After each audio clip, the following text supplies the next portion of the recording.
I'm the first one to do that. I bet you never knew that. Back like a tailbone. Who you got the tail on? If it ain't about me, about whole D, about face. If you ain't on higher, learn it. The soda in the pot and the fire, burn it. This shit is so dope. You might wanna be my guest.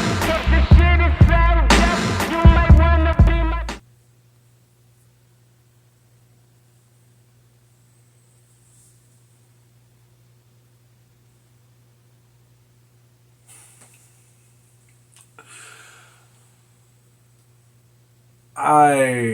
I'm trying to be pissed.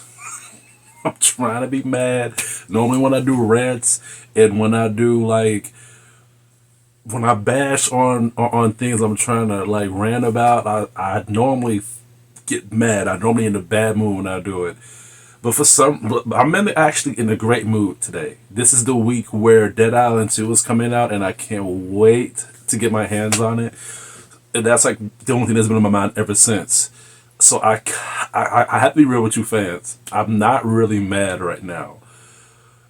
This review though is what I'm about to say is no lie though. Like this movie was beyond terrible. Like Scream 2022 was so bad to the point where, and the thing is, I am a follower of Scream. I was loving Scream up until Scream 4, but as you get older, you begin to see things that makes you want to just end the franchise. And I'm older now, and I've seen it, and it's like, dude, why did this movie just did not die off? And people are still loving the films. People are still liking the wackiness of the film. But at the same time, this film fails when it comes to the believability of these characters and what they do and how they're walking into the death, and these new characters that's trying to carry the torch, but they're not as strong as the original characters. But in the way they are, which is fucked up because by the way how these characters have grown into us throughout the franchise up until now, you would think that they have more of a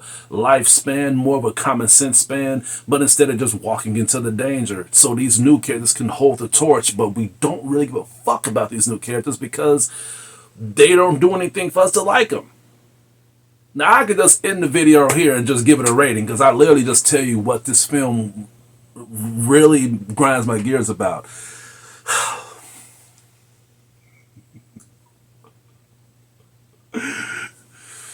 But y'all know that I really got to dig more hard than this, don't you? Especially with the elephant in the room of Rotten Tomatoes. I really did this video because of Rotten Tomatoes. But let's just get on to the headline, okay? Let's talk about Scream the 2022. 25 years after the streak of brutal murder shocked in the quiet town of Woodsboro, Cali, a new killer dons the ghost face mask and begins targeting a group of teenagers to resurrect secrets from the town's deadly past. Okay, now look, first of all, hold on, let me, come here. Let me get this. Let me get closer to you real quick, okay? Yeah. I am literally laying down right now. I am laying down in my bed right now, and I got my feet up. All is missing is some vodka and some ice cream, and I'll be gorgeous. But before I get into the film itself, I want to talk about Rotten Tomatoes. Rotten Tomatoes is the third, wait, but hold on. A review climax, and I put my foot in y'all ass about that film. If y'all giving it a great rating that it does not fucking deserve. What else I gave a rating to that y'all literally fucked me over with? Oh yeah, that's right. In Syria. Almost forgot about In Syria, but that's because it was a low-key film. Then it was my recent movie review, which was Night Shift. That one was terrible. So people like it when I get on Rotten Tomatoes ass, but I just gotta be brief with you guys real quick. Why did this film why y'all think this film deserved that good of a rating? I even have to put that in the thumbnail because that really surprised me. Out of all the movies that I've got drawn into y'all to y'all ratings, the reason why I was watching, why I want to watch Scream is because I thought they brought that horror back of what made me like it in the first place. How did that film deserve that good rating? How? At what of this film has done right for that rating? The acting, no. All these characters, including the familiar characters, really fucked this film up because they should have known better of the plot and they should have known how things was gonna be. No, because these main characters that we have known from the previous installments was acting like newbies. They should have known better, especially after what happens. Damn it, Rotten Tomatoes. The more I see these ratings that y'all guys give to these shitty films, the more I begin to think that y'all have been paid off. But let's talk about the audience ratings. New generation film lovers. That's all it is. And the young kids that's sneaking into the films to watch it. Same motherfuckers who end up liking these other so-called flat slasher films that end up being terrible. That's all it is, honestly. And to prove this is something that's been stumbling across me since like forever. How come? Because there's been so many slasher films. There's been the Jason films. There's been the Freddy films. Those films are not really horror. They're basically slasher. You can literally call Child's Play a slasher film because that's not scary either. They was probably scary at one point in time. Same thing with Halloween. But they buffed these fools out to the point where the horror is gone. So they might as well just give these fools a kill count. I'm saying that to say this. Out of every person that has been a big fan of horror or a new beginning into the horror generation, how come no one has ever mentioned Scream? Not one person has ever said that Scream was their favorite film, their favorite slasher film. And I'm gonna have to be. This is like one thing I'm gonna say. The kills that Ghostface delivers do be brutal. They do be horrific. Especially the last one, I think it was Scream 4. How many fucking screams they made? But Scream 4 was horrific, man. It was brutal. It was like something to think about, man. But no, it never made it up to the favorite radar. But that's because they was running out of ideas. There was really no creativity at all. But I will say this though, that the only thing that they have done pretty creative was the fact that they have brung the past from the first one and they want to add it here to make it seem like it was like a connection that drawn into one of these characters to have them have this same psychotic ability, because the main killer from the regular film, the regular Scream film, has a daughter now, and she's like having like these PTSD and these vision moments where she's beginning to lose her shit and she sees visions of her father everywhere. I thought that was pretty cool. I thought that was great, and I think that I wish they could have fleshed that out to the point where it would add more creativity to the film, but it failed. It did not just fail because of the plot, it's because of the characters that they wanted to play out in this film, and it made the film unlikable mostly. Now let's talk about the actors and actresses. Since I'm bashing on them a lot, I feel like the main person who kind of pulled me in a lot was Jenna Ortega's character, and that's sad because I don't like Jenna Ortega. I'm just gonna be dead ass. I probably got a lot of dislikes from this video already. Probably now since I'm not taking this review seriously. But Jenna Ortega, she just came out of nowhere, in my opinion. She just shows up. I'm not talking about the film, I'm just talking about her character in general. There's really not a lot of films for me to say that she did a great job into. Now, it could be a debate, especially for hardcore Jenna Ortega fans, especially since people loved her on Wednesday. But that's what kind of made me hate her a lot, because of that fucking Wednesday meme that came out everywhere, man. Every fucking where, dude. But I'm gonna have to give her credit because she carried this movie. Even though this movie was bad, I have to give her the green light. She carried the film a lot. And if I want to watch the newest one that came out recently on digital, I'm gonna have to watch it because of her, because she carried the torch, especially in the beginning of the film. I was like, damn, like, she's getting into this already. I thought she was gonna get killed off. Like, I thought she was gonna fucking die, dude. But she did a very good job, very hard and very powerful performance for Jenna Ortega. Unlike all the other actors and actresses that was in this film, the ones, especially the ones that have been in the Scream franchise and knew better and how to act. I keep bashing on the actors a lot because I'm very disappointed mostly. And that's what's driving me through frustration, especially with David Arquette character that played as Dewey. Now, I'm a huge Dewey fan. Dewey is all about common sense. He's all about they Dewey is like, you have every character on here that has like their little advantages and disadvantages. You have Courtney Cox that she is like the aggression person of the film, that she acts tough, she acts bold, but at the same time she walks into the danger because we feel as if she won't get killed off. And same thing with, Sidney Prescott, Neve Campbell's character. She's the main protagonist and she actually tries to fight Ghostface and stuff like that. But at the same time, she has to go through these moments, so we need more creativity to her character, which I did not mind that at all. But with Dewey's character, he was more fleshed out of doing all those things, but they decided to add more humor and more wittiness to his character, especially towards this one.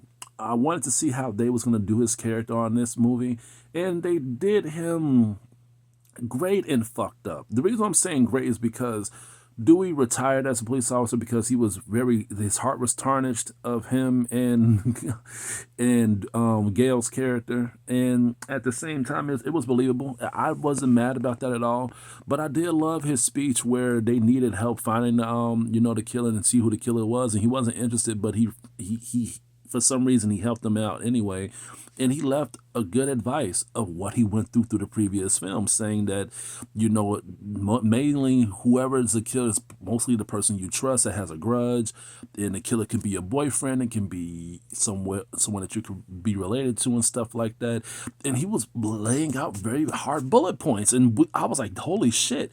But what made me mad about his character is the fact that since he knows so much, you would think for him to be very safe, and for him to be very, very well common sense, like when it comes to him being in the heat of battle. They did that for a short while, but they killed his character off by him walking right into the danger. And what made him die was a fucking phone call.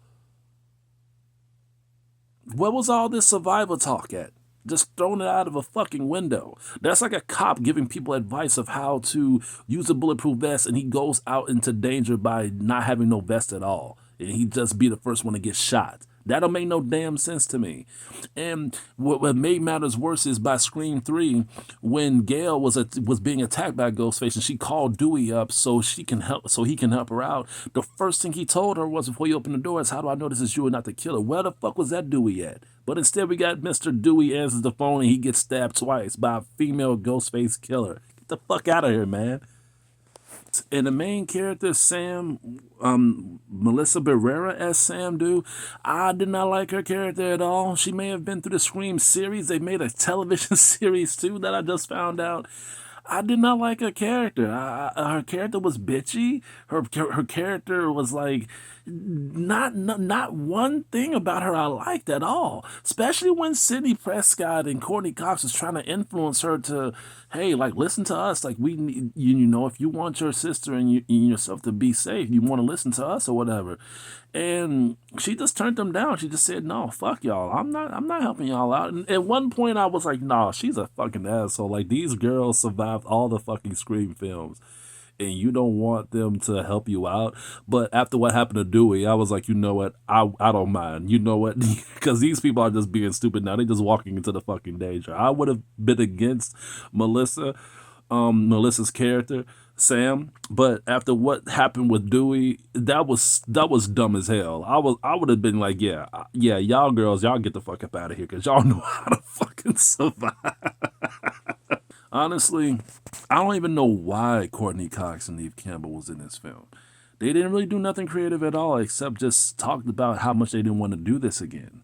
And then when they was involved, again, they were just walking right into the danger.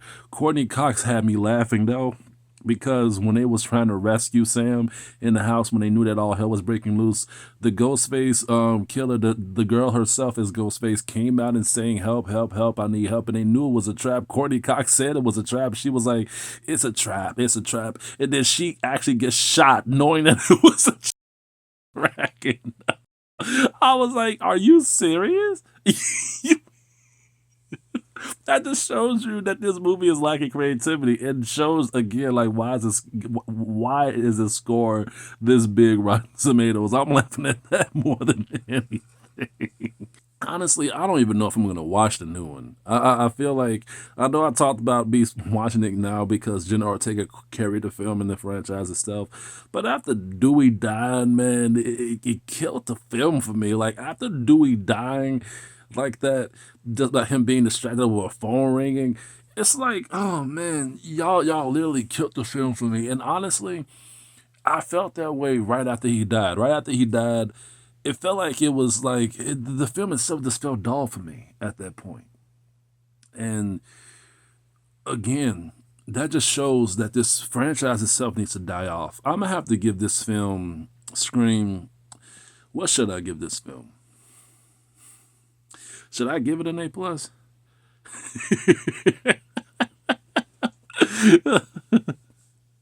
I don't know. Who is the developer? I want to see who the developer is. Matt Bettinelli, Olfin, and Tyler Gillenett. Here's the thing. Rotten Tomatoes gave y'all a good score. They gave y'all a damn good score.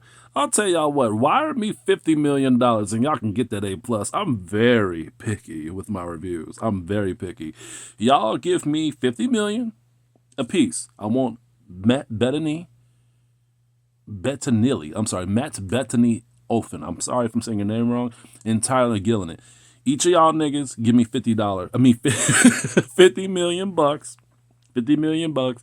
And then the A plus is all yours. I'll take everything back. I'll even say that their death was necessary. Like, yeah, like it was a great honorable death.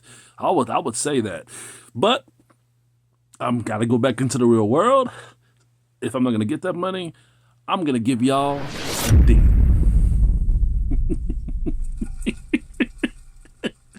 I'm gonna give y'all a D because this movie did not deserve to be made. This movie was lacking creativity. The new characters was actually kind of smarter than the old characters, which is a heartbreaking thing. And y'all made a new one that's gonna carry over this torch with these new characters, and it's gonna make up for what we seen in the no. Y'all getting that D. No pun intended. No pun intended. But other than that, that's it. That's all I have to say. I hope y'all guys like my little review. And I'm really craving some ice cream right now. Y'all have a good day.